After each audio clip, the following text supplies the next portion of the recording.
केंद्र सरकार ने भारतीय पुलिस सेवा के 16 अधिकारियों को उच्च पदों के लिए सूचीबद्ध किया है और इन अधिकारियों को केंद्र में अतिरिक्त पुलिस महानिदेशक या समकक्ष पदों के लिए पैनल गठित किया है।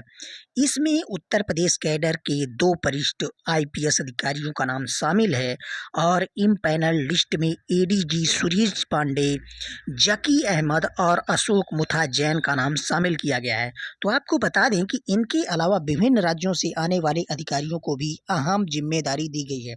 हालांकि इसमें जकी अहमद पर गंभीर आरोप लगते रहे हैं कि सीतापुर में रहते हुए उन पर मंत्रांतरण का आरोप लगा था।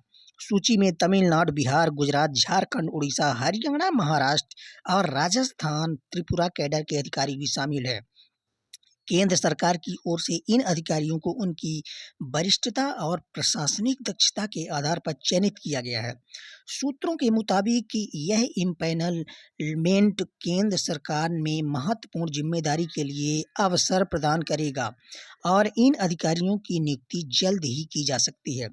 आपको बता दें कि अशोक मुथा जैन चर्चित आईपीएस अधिकारी रहे हैं। वहीं वाराणसी में उनके कार्यों को खूब चर्चा होती रही है। नारकोटिक्स कंट्रोल ब्यूरो में वह डिप्टी डायरेक्टर जनरल रह चुके हैं और इस पद पर रहते हुए उन्होंने अभिनेता शाहरुख खान के बेटे व अभिनेता सुशांत राजपूत रिया चक्रवर्ती ड्रग प्रकरण की तफ्तीश भी की थी। 1995 बैच के आईपीएस रहे जैन आंध्र प्रदेश के गुंटूर जिले के रहने वाले हैं, जिसमें आईपीएस सुजीत पांडे बिहार के पटना के रहने वाले हैं।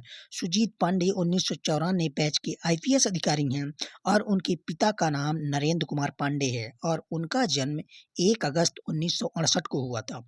प्रयागराज जोन के एडीजी रहे सुजीत पांडे को लखनऊ कमिश्नरेट प्रणाली लागू होने के बाद पहला कमिश्नर बनाया गया था और वह तेज तर्राट आईपीएस अधिकारी रहे हैं।